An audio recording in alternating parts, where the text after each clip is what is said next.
제가 일반적으로 여러분들이 이 취업을 좀 하게 될 때, 제가 여러분들이 모인 김에 하나 취업에 대해서 하나 말씀을 드리면은, 저도 취업 지도를 좀 많이 했기 때문에 우선 목표를 여러분들이 대학교 재학 중에 좀 목표를 어느 정도 좀 가져야 됩니다.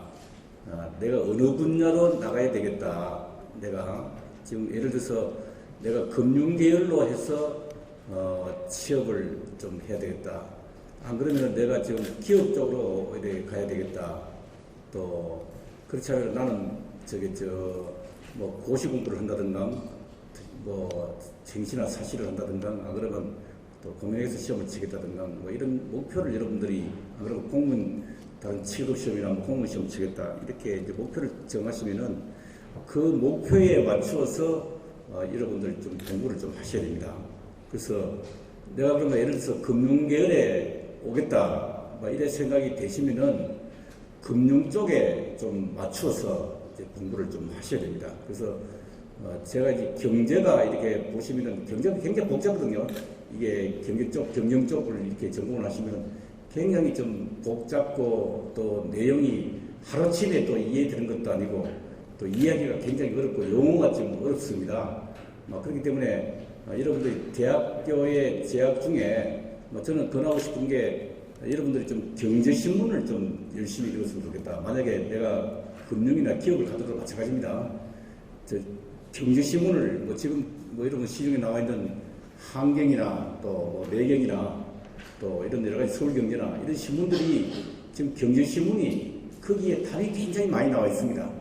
용어도 많이 나와 있고 그렇기 때문에 내가 좀 기업이라든가 우리 금융계열에 오겠다 생각하시는 분은 재학 중에 하루에 한 30분이라도 좋으니까 꾸준하게 신문을 가지고 이런 습관을 가지고 해주시고 그 다음에 또 이 신문 사설이라든가 이런 걸 좀 봐주시면은 굉장히 여러분들이 논리적인 사고를 하는데 굉장히 많이 좀 도움이 됩니다. 그래서 여러분들 고등학교에서 대학 들어올 때 이 논술 시험도 치고 하셨기 때문에 그런 경험이 잘 되어 있습니다만 대학에서 직장을 가지고 갈 때도 그게 필요하다. 그래서 제가 이 학교 다닐 때도 인생에 대해서 여러 번 말씀을 했는데 우리가 인생을 살아가는데요. 저는 인생을 한 3기 정도로 이렇게 나눠보거든요. 그래서 인생의 삶의 하나 일기가 뭔가 하면은 여러분들이 이제 학교 다닐 때 시기, 이 시기가 우리가 인생 일기입니다. 인생 일기이기 때문에 그때는 이제 부모들한테 모든 걸 경제적으로 위탁을 하고 모든 지도를 가지고 부모들한테서 모든 지도를 받습니다. 이게 인생 일기입니다. 그때는 굉장히 부모들에게 이제 얻은 형이 됩니다. 그 다음에 인생 이기는 뭔가 하면은 인생 이기는 이제 여러분들이 대학을 졸업하고 그 다음에 또 굴에 갔다 와가지고 또 결혼하고 그다음 이제 직장을 가지게 되면은 그게 하나의 인생의 이기가 시작됩니다. 그러면 이제 독자적으로 가정에서 독립해서 이제 여러분들 나름대로 부모에서 이제 떠져 나와가지고 그다음 여러분들이 독자적으로 이제 생활해 나가고 독자적으로 이제 모든 인생을 이제 꾸려나가는 그 시기가 굉장히 길어요. 그래서 인생 2기가 보통 보면은 26세부터 인생이가 지금 직장생활이 한 만 60세까지니까 그게 거의 한 35년. 보통 20만 5년이 이제 인생 2기라고 그러면은 인생의 2기가 만 한 60세까지. 그러니까 인생의 2기고. 그래서 이 인생의 2기를 지나고 이제 60세 되면은 직장을 가지고 이제 리타이어를 하고 새로운 하나의 제3의 직장을 간다든가 안 그러면 노후 생활을 한다든가 이게 이제 인생의 3입니다. 그래서 제가 이제 60이 좀 넘었습니다만은, 저도 아까 소개했습니다만은, 인생을 굉장히 많이 살아보고 직장을 많이 옮겨봤거든요. 옮겨봤는데, 여러분들한테, 여러분과 같은 젊은이들한테 진짜 하고 싶은 건 뭔가는, 여러분들이 지금 시점이 인생 일기의 이제 마지막입니다, 거의. 대학교 한 3학년, 4학년부터면은, 지금 이제 우리 새 같으면 이제 알에서 깨어가지고, 그 다음에 새가 완전히 커서, 이제 새가 이제 조금 있으면 이제 밖으로, 둥지에서 이제 나와가지고 날고 독립하려는 이런 시기입니다, 여러분들이. 이 시기를 가지고 제가 지나가고 보니까 얼마나 보람되게 또 어떻게 보내느냐에 따라 가지고 인생 이익이 35년이 좌우되더라. 이게 직장 생활도 마찬가지입니다. 그러니까 여러분들이 직장을 가지고 어디로 구하느냐에 따라 가지고 이게 35년을 거기서 보내는 겁니다. 물론 요새 직장도 많이 옮기고 이런 시기입니다만은, 그래서 일기의 마무리, 대학 생활을 가지고 어떻게 보람되게, 어떻게 목표의식을 가지고 인생 일기를 마무리하느냐에 따라 가지고 인생의 이기가 여기서 좌우된다. 그래서 봉사활동도 하시고, 또 그 다음에 또뭐 어떻게 보면 또 이때 되면 또 연애도 또 한번 하셔야 되고, 또 그 다음에 또 공부도 또 열심히 해야 되고, 내가 하는 얘기 많은데, 그래서 여러분들이 이 이기를 멘트를 또 잘 만나고, 또 이런 선배들도 잘 만나셔가지고, 내가 앞으로 인생 이기를 어떻게 살아갈 거냐, 설계를 또 부모들한테도 또 상담도 하고 말입니다. 그래서 이렇게 해서 여러분들이 인생 이기 설계를 아주 잘 해주시기를 부탁드립니다. 그래서 성공한 우리가 인생을 살라고 하면은 결국 지금과 같이 인생의 일기 이 마지막 시점, 이 시점을 잘 디자인하고 보람된 생활을 가지고 해야 된다. 특히 방학 생활을 가지고 이때가 이제 시간이기 때문에 이때 어떻게 이 보람되게 하느냐에 따라서 앞으로 또 미래가 새로 개척이 된다 하는 걸 가지고 제가 인생의 선배로서 여러분들에게 말씀을 드립니다. 그래서 이 신문 보는 습관, 이거는 사회에 나와서도 여러분들한테 많은 도움이 될 겁니다.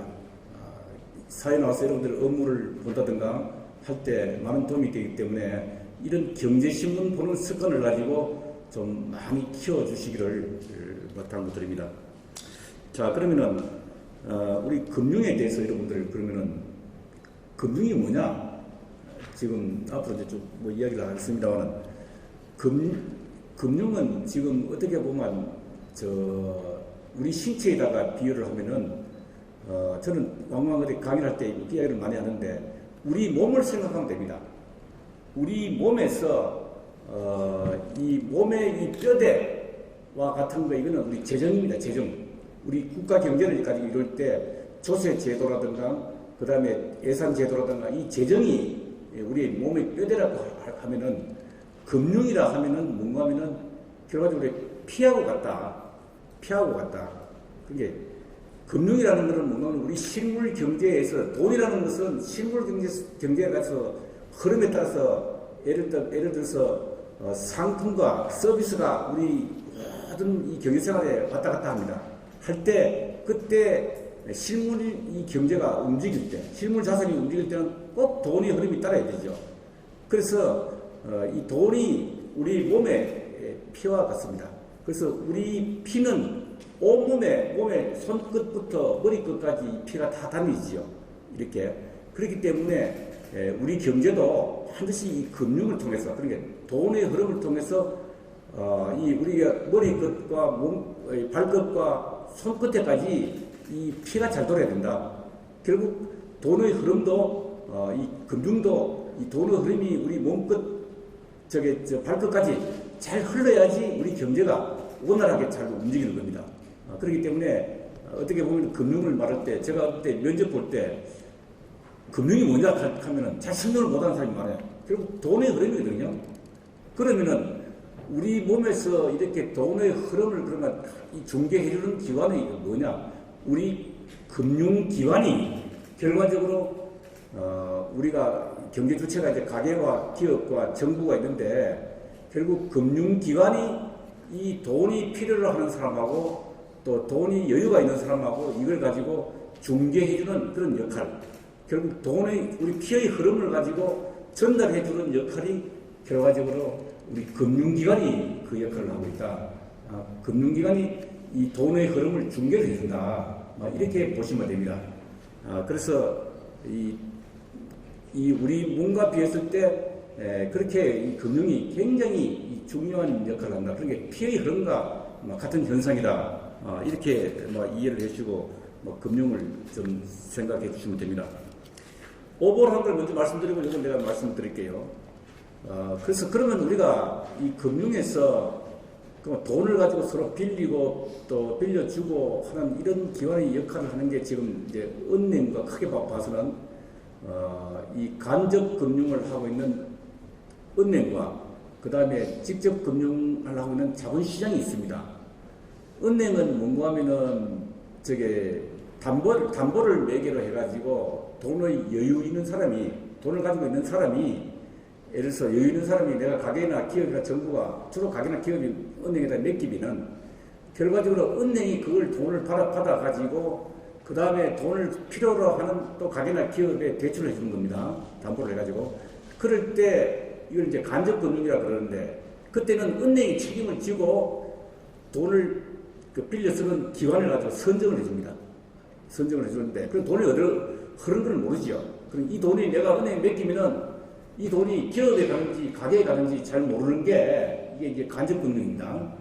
그래서 그러면 자본시장은 직접금융입니다.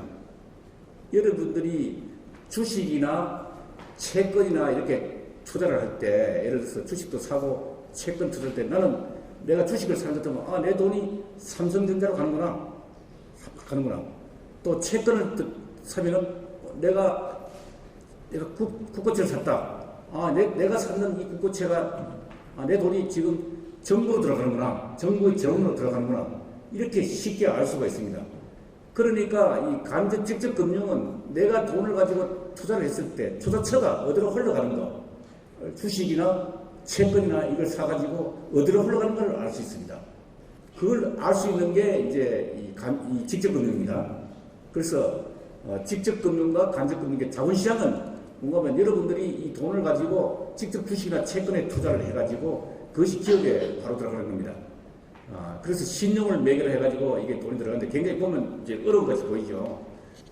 이렇게 이제 흘러가는데, 그래서 여러분들이 이 회계를 이렇게 해보면요. 굉장히 이렇게 회계 전공하신 분들이 많을 것 같은데, 굉장히 회계가 굉장히 중요합니다. 그래서 대학에 들어가셔가지고 시간이 되시면은 회계 원론 정도는 좀 공부를 다 할 필요는 있다. 그래서 대차 대조서를 이렇게 보시면은 뭔가면은 차변하고 이제 대변이 있는데, 차변은 뭔가면은 자선부지요. 대변은 뭔가면은 부채와 자본이 있습니다. 그러면은 부채와 자본이 있는데 결과적으로 대변에 보면은 부채와 자본은 뭔가면은 그 기업이 자금 조달을 가지고 대변을 통해서 조달 상황을 알 수 있습니다. 예를 들어서 이 기업이 자금 조달을 가지고 자본시장에서 주식을 통해서 자금을 조달했구나 할 때는 자본금 개념이 들어가죠. 그리고 또 만약에 이 기업이 은행이나 안 그러면 채권을 회사채를 발행한다든가 이런 걸 통해서 자금을 조달했을 때는 부채 개념이 들어갑니다. 그게 자금 조달이 원천이 되는 거예요. 자금 조달의 원천이. 그러면은 내가 이렇게 빌린 돈들이, 자금을 조달한 돈이 그러면 회사 내에 어디에다 남아있느냐? 남아있는 것은 자산의 부에 나와 있습니다.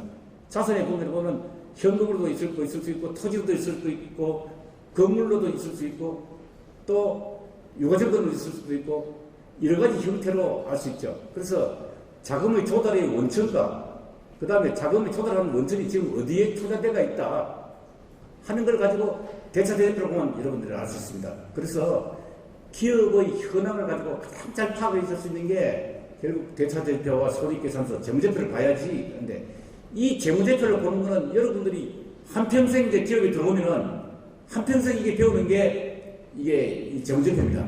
재무제표를 볼 줄 알아야지 이 기업의 현황, 여러분들 들어가서 하나 부분들, 예를 들어서 기업의 취익에도 그렇고 금융기관에 와서도 그렇고 반드시 재무제표를 읽을 줄 알아야지 여러분들 그 기업이 돌아가는 걸 알 수가 있다. 그래서 이런 하나의 여러분들 저 상식을 가지고 한번 봐주시기를 바랍니다. 여기에 혹시 한국거래소 앞으로 취업을 희망하시는 분들은 한번 잘 들어주시면은 나중에 면접할 때 이것도 나올 수가 있습니다.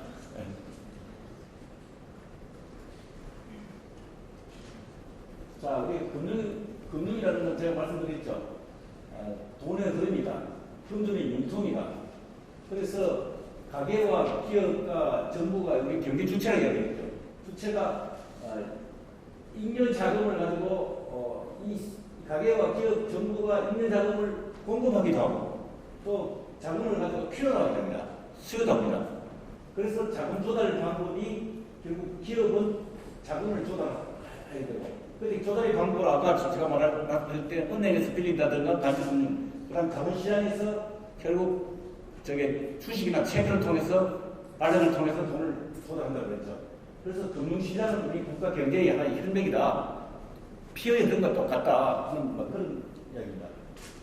그래서 자본시장이 결국 하는 거는 이제 결국 장기 자본을 조달하는 시장이 이제 자본시장인데 기업은 이렇게 조달된 자금으로 가지고 사업의 확장, 창설, 개량 그러니까 시설 투자 자금을 여기서 통해서 조달한다는 뜻입니다. 그리고 운영 자금도 우리 자본시장을 통해서 주식과 채권 발행을 통해서 이 기업은 자금을 조달한다. 그 다음에 개인을 뭔가면 자본시장에 뭔가면 여유 자금을 가지고 나는 주식에 투자를 해가지고 여유 자금을 운용해가지고 돈을 벌 수도 있고 또 채권을 통해서 일정 금리를 가지고 통해서 이익을 얻을 수가 있고 그래서 개인은 자산 관리 정책을 위해서 금융상품을 거래를 할 수가 있다. 자본시장을 통해서. 그래서 자본시장은 기업의 자금 조달 창구가 될 수도 있고 개인은 뭔가면은 자기 자산을 가지고 자금을 운용할 수 있는 하나의 수단이 될 수 있다.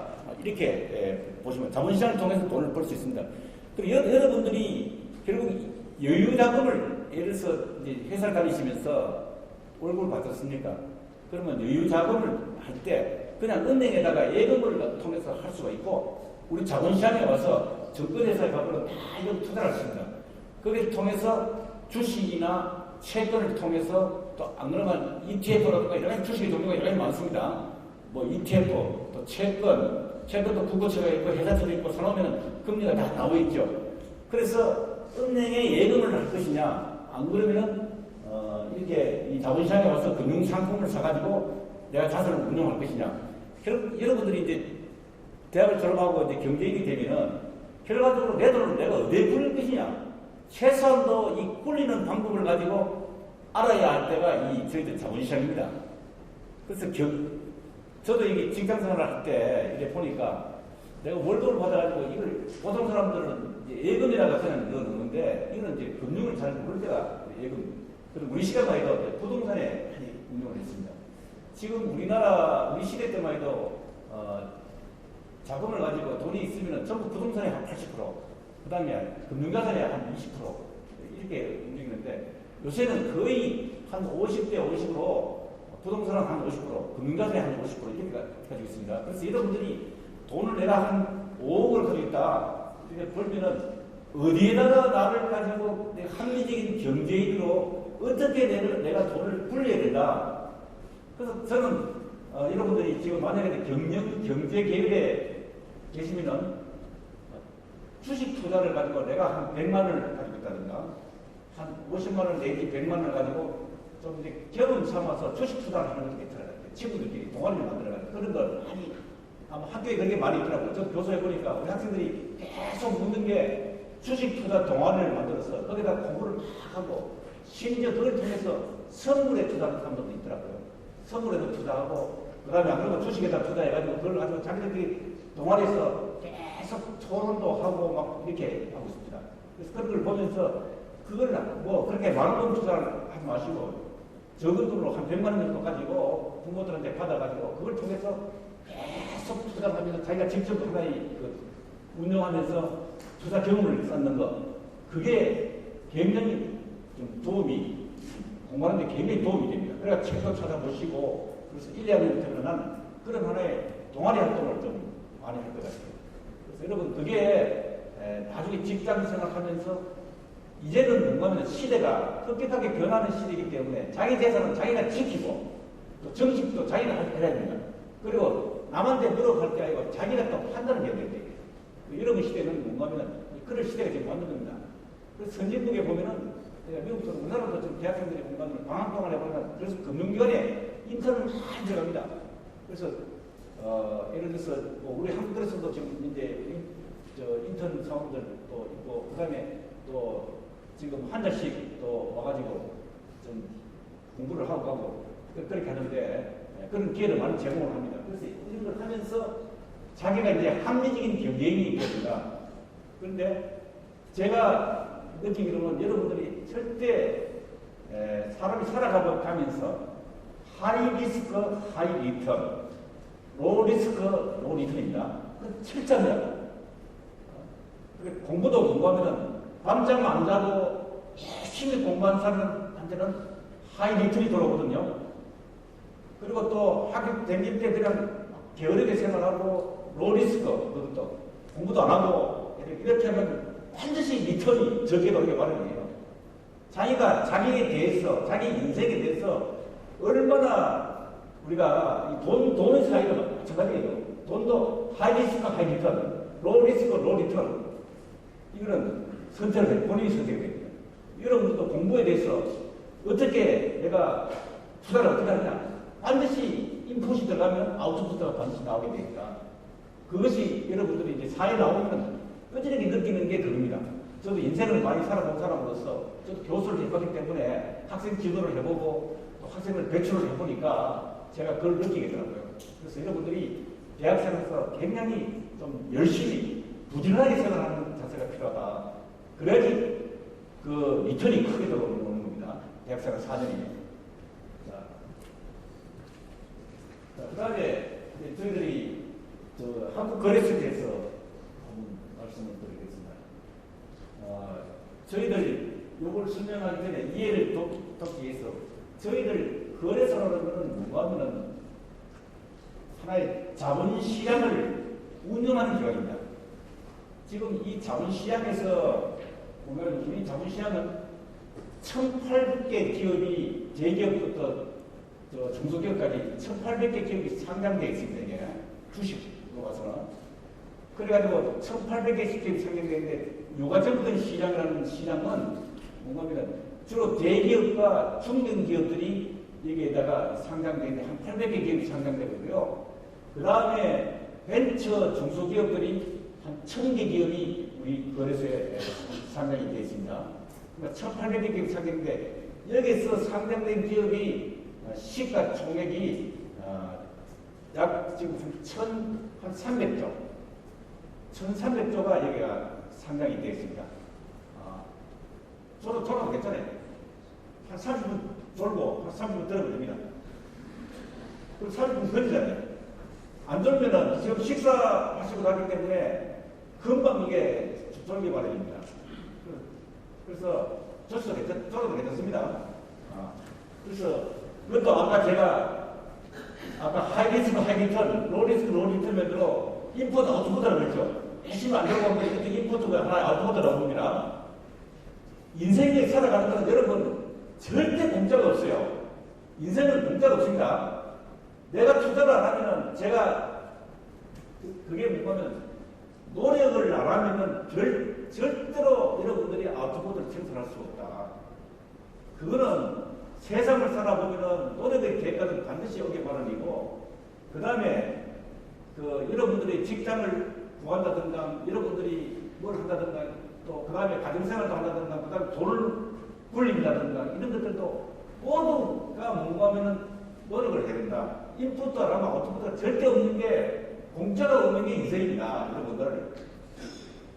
그거를 여러분들이 잘 판단하셔야 되고, 그래서 우리가 약 1,300조 가량의 유가증권 시장에, 주식시장에 시총 입대가 있고, 하루에 우리가 거래되는 양들이 주식에서 뭔가면은, 거래되는 게 한 6조 정도가 지금 거래가 되고 있어요. 거래되고 있는데, 지금 이 시총이 지금 아까 1,300조 들었다는데, 지금 우리 시장에 외국인들이 한 35%가 들어와 있습니다. 그래서 외국인들이 한 35%가 지금 와서 지금 들어서 거래를 하고 있고요. 그리고 기관이 한 30%, 그 다음에 개인이 한 35% 내지 한 40% 이렇게 지금 들어서 거래를 하고 있는데요. 그래서 우리 시장에 외국인이 굉장히 많이 들어와 있다. 그래서 여러분들이 이렇게 보면은 우리 시장을 가지고 볼 때 우리는 뭐냐면 완전하게 지금 현재 외국인들한테 개방이 되어 있습니다. 개방이 되는데 중국 시장은 뭔가면은 일정 자격을 줍니다. 자격을 줘가지고 지금 외국인들이 중국 시장에 들어가는 것은 뭐냐면 내국인이 거래할 수 있는 시장이 따로 있고 또 외국인이 거래할 수 있는 시장을 또 따로 있고, 그래서 A 주식, B 주식과 중국은 굉장히 제한을 뒀습니다. 그래가지고 개방이 한 2% 정도만 외국인이 소유를 하고 있는데, 우리는 어느 정도 자본시장이 완전히 외국인들한테 개방이 돼가지고 언제라도 우리 국내 시장은 주식과 채권 가지고 외국인들이 살 수 있습니다. 그래서 주식에도 한 35%가 지금 외국인이 들어와 있고요. 그 다음에 채권 시장도 지금 외국인이 거의 한 9% 내지 10% 정도까지 외국인이 지금 들어와 있습니다. 그 정도로 우리 시장은 외국인들한테 완전히 지금 개방된 시장입니다. 그래서 아까 제가 말씀드렸다시피 주식은 한 1,300조가 거래되고 있고, 그 다음에 채권 시장은 지금 우리가 거래되고 있는 게 상장되고 있는 규모가 한 1,400조 정도 상장이 되어 있습니다. 1,400조. 그래서 채권도 하루에 거래되는 양이 우리 이 주식시장을 통해서, 그러면 우리 장내 시장을 통해서 거래되는 한 6조가 지금 거래되고 있고, 그 다음에 파생 상품이라는 상품에 대해서 여러분들도 뭐 아마 최근에 아시겠습니다만은 주식과 또 금리와 또 그 다음에 또 토마, 그 다음에 또 일반 상품 이런 걸 해가지고 선물 시장이 구성이 되어 있습니다. 그러니까 여러분들이 선물과 옵션이라는 걸 이야기 많이 들어봤을 거예요. 그러니까 선물과 옵션 시장이 저희들이 이제 파생상품 시장인데요. 이 파생 시장이 하루에 거래되는 경우 한 40조가 거래되고 있습니다. 그래서 이 지금 한국 거래소에 주식과 채권과 그 다음에 파생이 거래되는 양이 하루에 결국 한 50조 원이 여기서 거래되고 있다. 그것도 이제 시스템을 통해, 여러분들 아까 그 공간에 봤으면 옛날 주식 거래될 때는 개인이 전부 수동으로 전부 이 호가를 하면은 증권회사들이 대리인들이 와가지고 호가를 제출하고 그걸 일일이 수동으로 이거 맞춰가지고 가격 형성을 시켜서 그 다음에 가격을 이렇게 올리는 그걸 아마 홍보관에서 보셨을 거예요. 그렇게 했는데 이제는 완전히 이걸 전산화해가지고 IT를 전산화해가지고 이걸 전산화된 상태에서 모든 걸 기획을 다 하거든요. 우리는 컨트롤 타워만 보고 앉아가지고 거기서 IT만 보고 그것이 잘 돌아가는지 안 하는지 또 우리가 관리 감독하는 것이 우리가 지금 기능입니다. 그래서 이와 같이 주식시장과 채권시장과 파생시장을 관리 감독하고 또 최근에는 저희 거래소가 뭔가면은 서지로 시장, 휘발유와 또 경유, 그 다음에 금, 그 다음 내년에는 탄소 배출금까지 거래합니다. 이게 일반 상품까지 거래하는 하나의 종합 거래소가 이게 거래소가 거래하는 데가 금융 상품뿐만 아니고 그 다음에 상품도 거래하는 하나의 종합 거래소가 되어 있다. 이렇게만 한번 생각을 하시고 한번 여러분들 이해를 해주시기 바랍니다.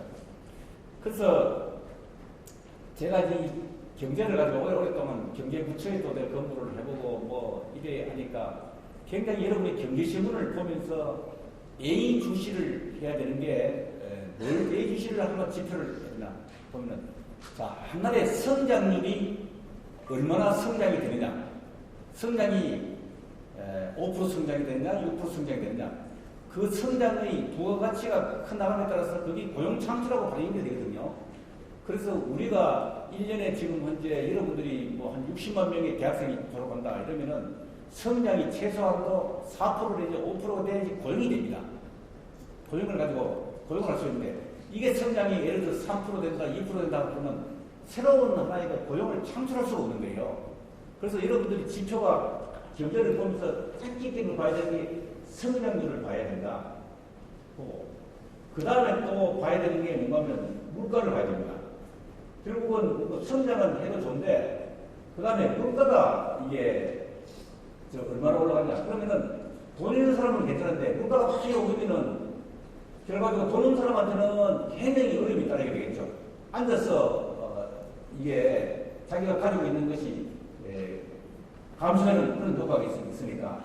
그래서 물가가 피부로 느끼는 이 소비자 물가가 어느 정도 올라가느냐. 보통 한 1%, 2% 정도는 굉장히 여러분들이 감내할 수 있고, 만약에 성장이 3% 되는데, 그래서 물가가 뭐 한 4%도 됐다. 그런 것 같으면은 내가 가지고 있는 것이 다 성장보다 물가로 다 합치는 뭐 그런 문제가 있죠. 그래서 성장과 경제 지표는 물가, 그 다음에 우리는 이제 개방 경제로 하기 때문에 이 개방 경제 하에서, 그 다음에 개방 경제 하에서 제일 중요한 건 뭔가 하면 이제 외국인들이 우리 시장에다 우리 한국에 투자도 하기도 하고 우리 주식시장도 들어오고 우리 채권시장도 들어오고 계속 우리는 100% 개방되기 때문에 들어왔다 나갔다 하는 거죠. 그럴 때 환율이 어떻게 되느냐? 그러면은 환율이 변화가 어떻게 되느냐? 그래서 경제를 보실 때 그 다음에 또 하나 보라고 그러면 여러분들이 자본시장의 주가가 어떻게 되느냐? 주가는 뭔가 하면은 결과적으로 우리 경제 운영의 성과가 결과적으로 우리 기업을 통해서 나타나는 겁니다. 그럼 성과가 우리 기업의 이익이 높아지느냐 안 높아지느냐, 또 우리 경제가 좋아지느냐 안 좋아지느냐, 이런 바로메터가 자본시장의 주가를 통해서 나타나는 겁니다. 그래서 여러분들이 경제신문을 읽고 할 때 제가 아까도 말씀드렸다시피 우리 경제신문 같은 성장이 어떻게 되고, 그 다음에 이 물가가 어떻게 되고, 그 다음에 또 환율이 어떻게 되고, 그 다음에 돈의 값이 작동을, 아까 제가 말씀드린 금리가 중요합니다. 금리. 돈의 가격이 뭐냐면 금리죠. 금리의 계획이 뭐냐 할 때 이 돈의 값어치입니다. 돈도 공짜로 가지고 베풀 수 없는 거죠. 그게 금리가 2%냐 3%냐 뭐 이거 할 때 금리의 변화, 그 다음 환율의 변화, 그 다음에 자본시장의 변화, 요 정도는 여러분들이 보셔야지 주요한 경제 지표를 보고 우리 경제가 나아지고 있구나, 또 이게 또 퇴보하고 있구나, 이런 걸 판단할 수가 있는 겁니다. 이런 지표들은 경제신문을 읽으시면서 반드시 해야 되고, 저도 대학교 다닐 때, 지금도 있는데, 그때는 저도 처음에는 대학 교수가 되려고 대학 다니면서 1, 2학년 때는 그냥 대학 교수만 되려고 이렇게 생각했는데, 주위에서 그때 보니까 우리 시대 때는 거의 굉장히 옛날 일이니까, 그때는 또 이 고시에 합격하면은 집에 부모들도 고시 합격해라, 하자 해라 이렇게 이야기하는데, 대학 교수 되다가 그 어디 대학 교수하고 뭐하면 이렇게 이야기해야 됩니다. 그래서 저도 대학 3학년 때부터 고시해보자 해가지고 한 2년 반 정도 공부해가지고 대학원 때 아까 제가 솔장행정대학원에 들어가가지고 4학년 졸업하면서 들어가서 행정대학원 1학년 때 이제 시험을 하게 됐는데 한 2년 반 동안 했습니다. 그때 한 2년 반 동안 공부할 때는 뭔가는 이렇게 들어온 사람들이 많으니까 아침 9시부터 우리 이 도서관을 가서 제가 서울대 물리배를 들었는데 동성동에 있는 물리배를 쓰는데요. 제가 아침 8시 반에 집에 나오면은 바로 사수집 뒤인데 한 2년 동안은 아침 8시 반에 보통 학교에 도서관 나면 9시에 땡 하면 문 엽니다. 그러면 도서관 9시에 가면 밤 한 11시까지 거의 한 14시간을 거의 도서관에 있다가 그냥 저녁도 학교에서 먹고 이렇게 공부한 적도 있는데, 그래서 한 2년 동안 학교에 가서 제일 먼저 했는 것이 경제신문부터 먼저 봅니다. 근데 한국경제, 매경, 또 서울경제 이런 신문부터 먼저 제가 보고, 그 다음에 우리나라 전체 돌아가는 거 보고, 그 다음에 공부하고. 그래서 그게 지금도 저한테 한평생 많이 남아있고, 우리 경제를 판단하고, 감각적으로 이제 우리 경제 운영하는 걸 보고 하는 것을 제가 느낄 수 있습니다. 그리고 이제 우리가 저도 이제 처음에 발령을 국세청에 발령을 받았는데요. 행정부시 해가지고 국세청에 발령을 받아가지고 하면서 재무제표 공부를 좀 했습니다. 왜냐하면 세무 회계를 하려고 하면 기업 회계를 알아야지 세무 회계를 볼 수 있습니다. 그래서 회계 공부를 많이 했어요. 그때 회계 공부를 하면서 지금 그때는 공급분기하고 그 다음에 원가회계 이런 것들 좀 공부를 한 몇 달 하고 나니까 감이 오더라고요. 재무제표에 대한 감이 오니까 그것이 한평생 경제신문 읽는 거하고 그 다음에 이 회계 공부했는 것이 한평생 저를 좌우하더라 느낌이 그렇게 느끼는데, 여러분들도 그래서 자꾸 제가 경제신문 보라 하는 이유는 어떤 경우를 가든 간에 경제신문은 여러분들한테 우리 경제 운영하는 내용이 다 그대로 나오기 때문에 보는 습관을, 저도 요새도 매일 아침에 나오면 경제신문 쪽에 다 봅니다. 지금 다 보고 그 다음에 우리 시작하고 이런 습관이기 때문에 그런 습관을 해놓으면 여러분 한평생 굉장히 도움이 됩니다. 그래서 우리 한국거래소가 지금 아까 제가 이런 설립이 증권시장하고 파생상품시장을 하고 공정하고 안정적으로 우리가 운영한다 하는 것이 우리 거래소입니다. 그 다음에 아까 제가 말씀드렸다시피 증권, 파생상품, 상품시장을 지금은 우리 종합거래소다. 외국의 거래소 같은 경우는 보면은 거래소가 선물만 취급하는 거래소가 있고요. 상품만 취급하는 거래소가 있고, 주식도 우리 유가증권 시장 같이 대형사하고 중견시장만, 중견기업을 관리하는 그런 시장만 있는 데도 있고, 이렇게 나누어져 있는데, 우리는 하나의 종합거래소로서 하나의 거래소와 다 취급하고 있다. 이렇게 보시면 됩니다. 자, 자본시장의 역할은 뭔가 국내 유일의 자본시장을 운영하는 기관이다. 그 다음에 이 자본시장에서 저희 회원이 뭔가면은 그 증권사, 선물사, 이게 저희들 회원입니다. 이런 회사들이 뭔가면은 우리 시장에 참여해가지고 여러분들이 주식을 거래하고 채권을 거래하다 하면은 증권회사를 가가지고 위탁을 합니다. 그럼 증권회사 가가지고 나는 주식을 가지고 삼성전자 100주를 사겠습니다. 이거 위탁을 하면은 증권회사가 여러분들이 위탁했는 걸 모아서 그걸 가지고 우리 거래소 시장에 매매 주문을 내는 겁니다. 그래서 뭐 132만 원에 사겠다. 한 주에. 그러면 100주에 1,200에 사겠다. 이렇게 주문을 내면은 우리 시장에 와가지고 거래소 시장에 와서 수요와 공급에 의해 가지고 시간 서로 사자팔자 효과가 들어오면 그 맞는 가격에 형성이 됩니다. 가격 형성이 되기 때문에 그래서 회원사가 그걸 계획을 해주고 여러분들이 만약에 사면 여러분들이 위탁자가 되는 겁니다. 주식을 사자, 팔자 하는 위탁자가 되는 거고 그 다음에 실제 거래는 이게 우리 거래소 시장에 들어가가지고 거래소에서 모든 아까 전산에 의해서 IT에서 이루어진다. 그래서 우리가 지금 현재 저희들 여기 2층, 3층에 가보면은 현재 서버가 한 2,900대 서버가 가동되고 있습니다. 2층, 3층에 거래소에 2,900대 서버가 되었는데 이거 운영하는 운영 비용만 해도 1년에 한 1,000억씩 들어갑니다. 1,000억씩 들어갈 정도로 굉장히 복잡한 하나의 우리가 IT 시스템을 갖추고 있다. 그렇게 여러분들이 지금 말씀하시는 그 주식, 채권, 파생 상품까지 이렇게 거래하다 보면 그게 모두 자동으로 온라인으로 가면 모두 거래되고 회원사들이 주문을 내고 또 해외 외국사들이 주문을 내고 그 다음에 저희들 정보를 이용하고 있는 은행부터 시작해서 은행 그 다음에 또 신문사 각종 다른 하나의 그 금융보험회사 뭐 이런 금융권들이 또 저희들 저도 접촉대가 있습니다. 그러니까 전 정보가 여기서 거래되는 정보가 또 이걸 정보 분별을 또 쭉 다른 기관에다가 분별을 해주고 있다. 굉장히 우리가 어떻게 보면은 하나의 그 경제의 하나의 핵심 센터고 또 우리 자본시장의 하나의 핵심 하나의 운영기관이다. 이렇게 생각하시면 되겠습니다. 그러면 이렇게 자본시장에서 이렇게 할 때 이걸 가지고 공정하게 하느냐 안 하느냐. 왜냐하면 이걸 가지고 감시도 해야 되겠죠. 왜냐하면 불공정하게 뭐 예를 들어서 자기 기업에 가지고 있는 내부자가 말입니다. 이걸 가지고 이익을 얻기 위해서 내부자 정보를 이용해가지고 엉뚱한 다른 사람한테 줘가지고 싸게 사가지고 비싸게 팔고 한다든가 또 이걸 불공정하게 막 거래를 한다든가 이렇게 불합리하게 거래해서 이익을 취할 수 있겠죠.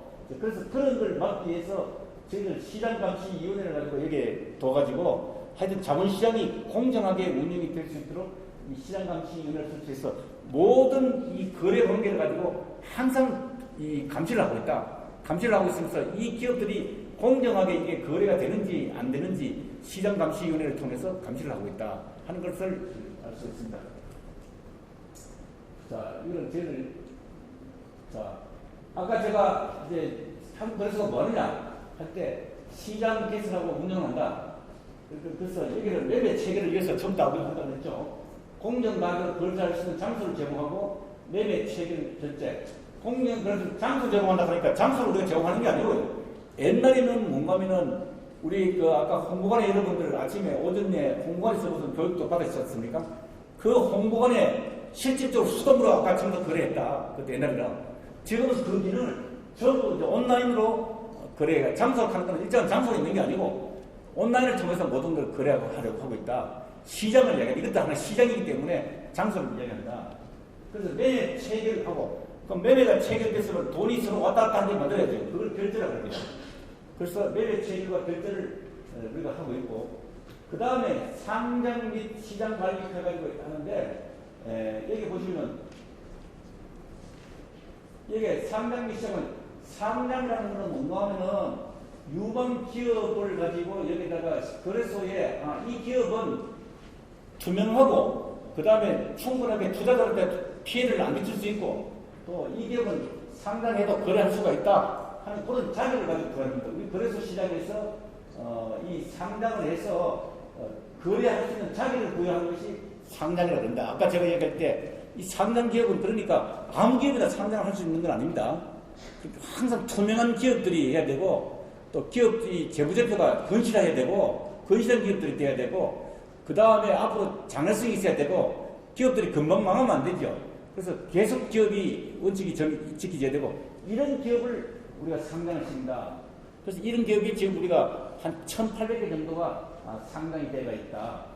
그리고 또 상품도 새로운 상품들 예를 들어서 ETF라든가 또 펀드라든가 그 다음에 또 예를 들어서 채권이라든가 뭐 국고채 뭐 3년불, 5년불, 1년불 이런 것들이 우리 시장에 다 상장이 됩니다.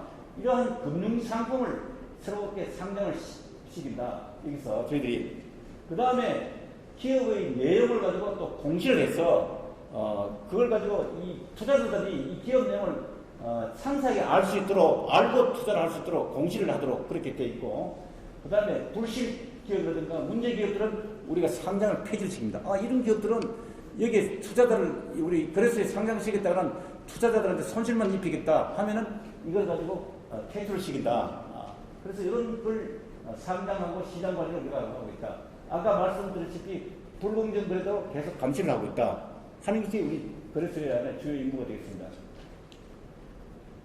자, 그러면 아까 이제 시장 개설을 우리가 거래소가 운영을 하고 있는데, 자, 매니저 기능이 이제 본질적인 적용이다. 그래서, 가격을 가지고 이제 이 매니저를 통해서 시가를 가지고 발견하도록 만들고, 그 다음에 또 투자자들한테, 거래하는 투자자들한테 우리가 시장 정보, 뭔가 시장에서 거래되는 가격이 어떻고, 외국인이 얼마큼 사고, 또 호가가 어떻게 들어오고 이런 상세한 정보를 가지고 정보를 제공해 줍니다. 투자에 도움이 되는 각종 정보 제공해 주는 것이 우리 거래소의 또 임무입니다.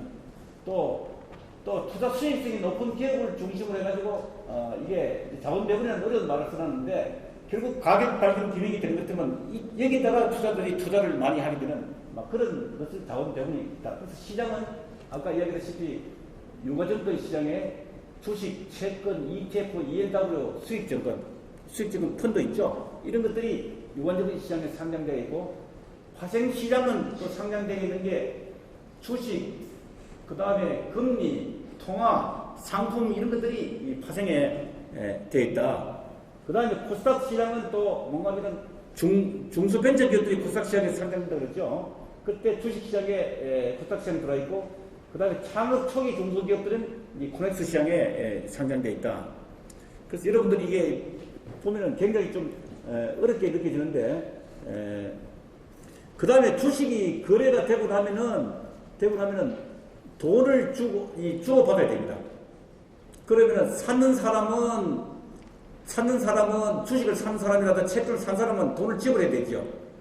그래서 지불을 하는데 그걸 가지고 저희들이 이제 1거래일내로 불입을 해라, 2거래일내로 불입해라, 또 점거금을 넣어라, 뭐 이런 규정들이 다 있습니다. 여러분 한번 주식을 해보면 아시겠는데 이런 기능을 가지고 청산결제 기능이다.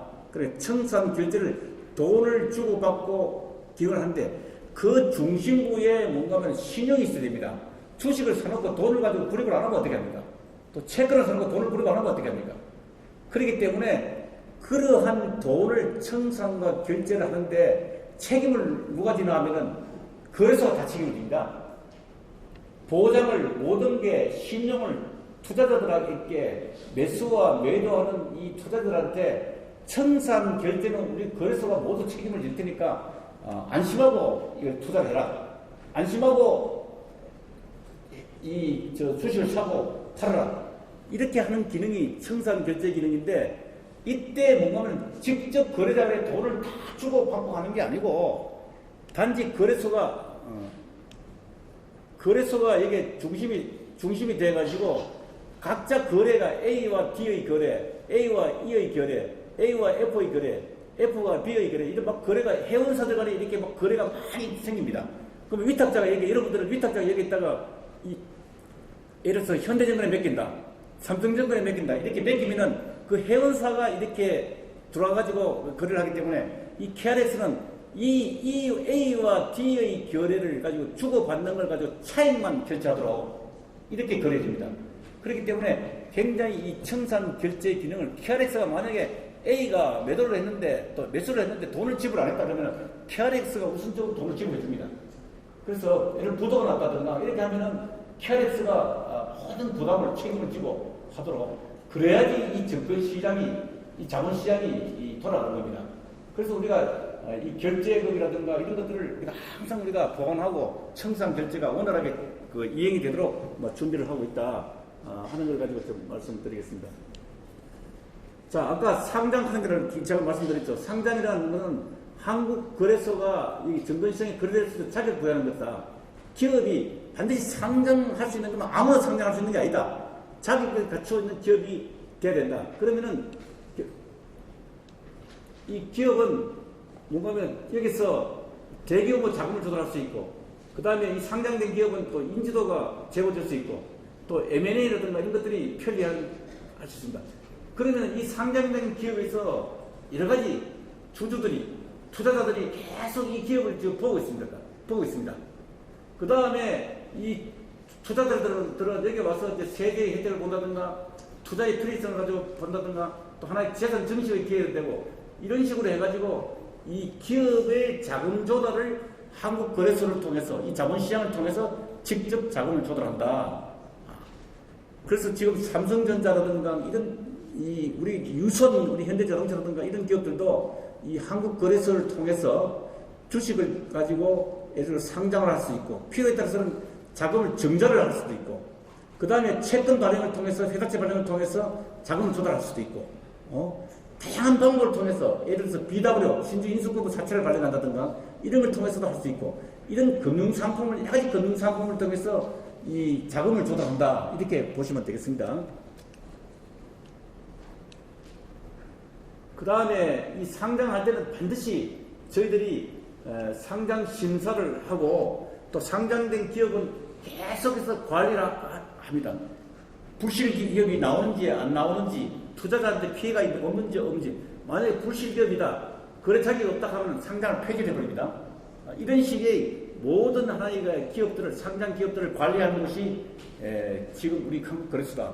여러분, 이 한국거래소 입사를 하면은 상장 심사보다 들어가면은 이 상장 심사와 상장 폐지를 같이 그쪽에서 합니다. 그 유관증권 시장보다, 그 다음에 코스닥 시장보다 들어가면은, 거기에 들어가보면 그 코스닥 본부다, 또 유관증권 시장 본부다 하면은 이런 상장 심사, 상장 관리, 상장 폐지 이런 걸 다 같이 업무를 보고 있습니다.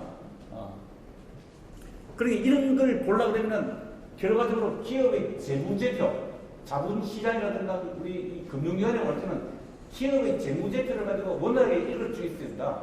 그렇게 읽으려고 그러면 이 회계가 기초다 하는 걸 가지고 읽어보는데, 그래서 제가 중앙대학에 있어 보니까, 중앙대학은 입학하자마자부터 1학년 때 보니까 모든 과의 학생들한테, 예를 심지어 뭐 수학과 학생, 물리학과 학생들한테까지도 회계를 가르치더라고요. 여러분 다 졸업을 하고 나서 어떤 형태로든 기업을 다 가니까, 기업에 가고 정부에 가도, 정부에 가도 또 이 회계를 알아야 됩니다. 회계를 알아야지 또 정부에 가서 또 업무를 할 수 있습니다. 자, 그 다음에 기업 공시라는 것은 뭔가면은 투자자를 보호를 하기 위해서 기업에서 일어난 모든 내용을 가지고, 이걸 가지고 투자자들한테 알려야 된다. 그러면 이걸 기업이 공시라고 합니다. 그래서 기업이 예를 들어서 뭐 주요 매출처가 새로 생겼다든가, 또 기업의 내용에 있어가지고 또 무슨 뭐 새로운 하나의 큰 종목을 가지고 새로 개발한다든가, 또 새로운 하나의 수익원이 발생됐다든가, 이런 걸 모두 이걸 공시를 해서 투자자들한테 이걸 가지고 전달해야 된다.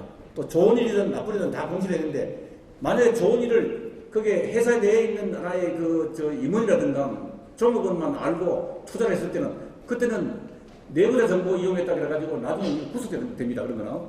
그래서 그러기 때문에 반드시 이런 것들을 공시를 해야 된다. 자, 그 다음에 아까 불공정 거래는 우리 시장감시위원회에서 계속 시장 감시를 하고 있다 하는 걸 가지고 여러분들 제가 말씀을 드렸습니다.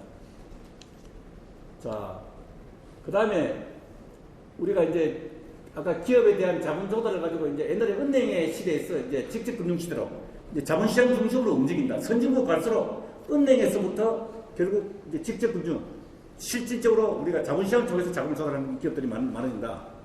그래서 지금 이런 하나의 시장을 통해서 자본 기업들이 자금 조달을 한다 하는 그런 내용을 가지고 이야기했고, 그 다음에 투자자들이 돈을 투자 수단이 옛날에는 예적금이나 부동산밖에 투자를 안 했는데 이제 앞으로는 주식, 채권, ETF, 주식 상품, 금리 상품, 또 일반 상품 이런 데까지 다 다양하게 이제 투자를 하고 있다. 그러니까 이 자본시장을 모르면은 합리적인 경제인이 되기가 힘들다 하는 걸 가지고 여러분들한테 말씀드리고, 그 다음에 정부도 이 자본시장을 통해서 이제 공개시장 조작을 합니다. 아까 이제 국공채를 말하는데 정부도 우리 자본시장에 와서 국채를 발행을 해가지고 자기 자금을 조달해 나가고 또 심지어 중앙은행도 자기가 보유하고 있는 공개시장 조작 정책을 있죠.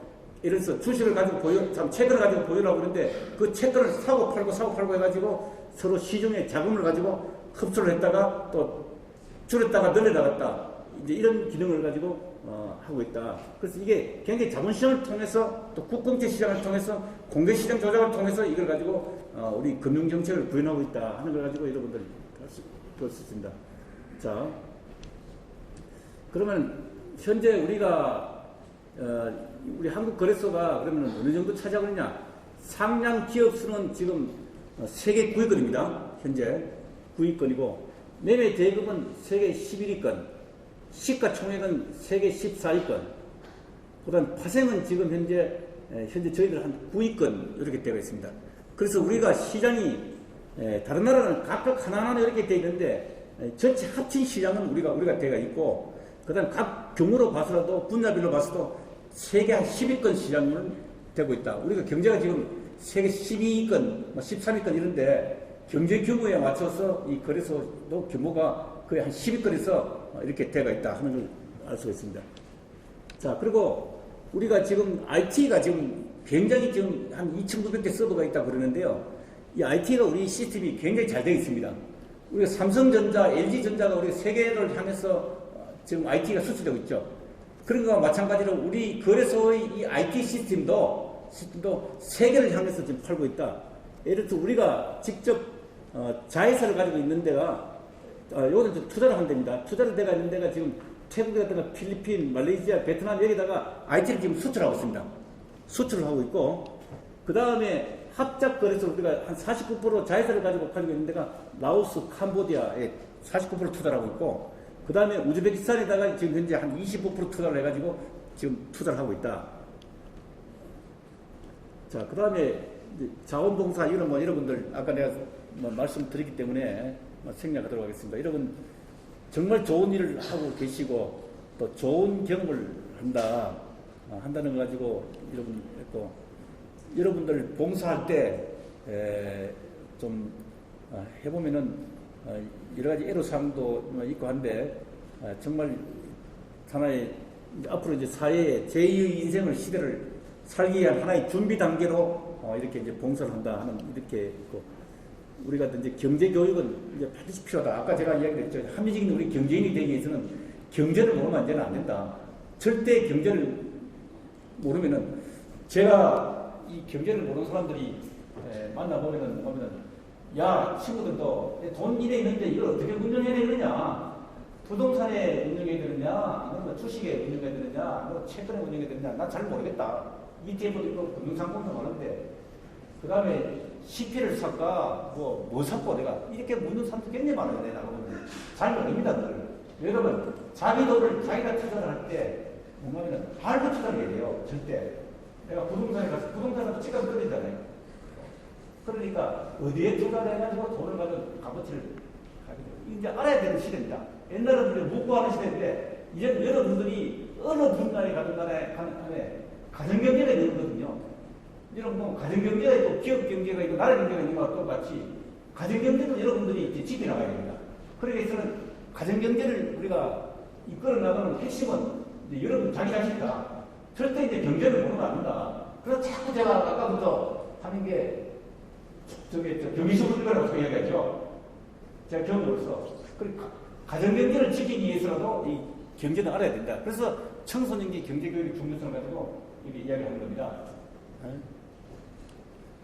자, 기업이 원하는 인재상, 기업은 좀 유능하면서 착한 인재를 원한다. 저는 우리 직원들 여기 좀 일부 계시는데 제가 이제 CEO를 하면서 느낀 오랫동안 저도 CEO를 많이 하는데 CEO를 해보니까 직원들 중에서 성실하고 부지런한 사람, 우리가 세상을 살아갈 때 토끼와 거북이가 있어요. 토끼는 머리가 반짝반짝하지만 부지런하지 않잖아요. 그 진리가, 그 속담이 우리 인생살이에도 마찬가지더라고요. 우리 직원들도 저도 이렇게 이 평가를 하고 우수인지라고 하는 건 조금 머리는 조금 부족하더라도 열심히 하고 성실하고 자기 최선 다하는 사람, 이런 사람이 직장에서 가장 존경받는 직장인입니다. 남을 안 속이고 신뢰를 부여를 할 수 있고 신뢰를 주고 이런 직장인이 될 수 있도록 하는 게 중요하다. 그 거짓말을 하고 막 순간순간 범인하고 하는 그런 사람들도 있어요. 우리 그 드라마 보면은 맨날 너무 거짓말하고 뒤에 가지고 막 하는 그런 사람도 나온다고 그죠? 근데 끝 보면은 결국 결정이 나오거든요. 그런 대로 항상 우리가 유능하면서도 착한 인재, 그다가 성실한 사람들, 이런 것이 우리 사회가 필요하고 있다. 그 다음에 우리 국민행복재단이 우리가 이제 설립이 됐는데, 우리 거래소의 이익을 가지고 사회하는 차원에서 여기다 한 1,000억을 가지고 우리가 우리 행복재단에 우리가 넣어서 이익급으로 1년에 한 40억씩 우리가 사회 공헌 활동을 지금 하고 있습니다. 그게 이제 금융교육도 하고 있고, 그 다음에 불우이웃 돕기도 하고 있고, 그 다음에 사회봉사활동도 하고, 저희 많은 활동을 가지고 저희들이 행복재단에서 하고 있다는 그런 이야기입니다. 이제 공헌활동하는 이야기 좀 이렇습니다만은 재능기부도 저희들 하고 있고, 그 다음에 또 이렇게 좀 사회복지, 금융교육, 다문화가정 지원, 이런 활동도 저희들 거래소에서 하고 있는 이런 내용들입니다. 그래서 처칠경 또 이런 좋은 이야기를 했습니다. 했는데 하여튼 끝으로 여러분들 이번에 이런 그 봉사활동 이 기간 동안에 이 대학생 금융교육 봉사 이게 좀 굉장히 좀 중요하다. 여러분들이 좋은 경험이 되기를 기원하고, 그 다음에 제가 결론적으로 아까 제가 강조했는 지금 이제 제1의 인생이 이제 마무리 단계에 들어있고, 이제 제2의 인생을 여러분 이제 시작할 점이 되기 때문에 하루하루의 생활을 가지고 헛되지 않게 보내시기를 가지고 부탁을 드리고, 또 경제는 이게 살아있는 하나의 동물과 같습니다. 동물과 같고 그렇게 살아있기 때문에 항상 여러분들이 팔로우를 하고 계속 관심을 가져야 되고, 또 여러분들이 이 가정경제나 그 다음에 우리 기업이나 국가나 이걸 반드시 경제의 지식이 필요하고 또 금융지식이 반드시 필요하다. 그렇기 때문에 어느 정도 합리적인 경제인, 합리적인 또 금융이 되려고 그러면 우리 금융지식도 기본은 우리가 알아야 된다 하는 걸 가지고 말씀을 드리면서, 하여튼 여러분들 즐겁고 또 이 행복한 그런 하나의 그 금융교육 봉사가 될 수 있도록 그렇게 당부드립니다. 제가 두서없이 시간이 얼마 안 돼가지고 너무 간단하게 이야기하다 보니까 여러분한테 좀 옳게 전달이 되는지 모르겠습니다만은 다음 기회에는 또 더 좀 상세하게 이야기할 수 있도록 그렇게 되겠습니다. 자, 감사합니다.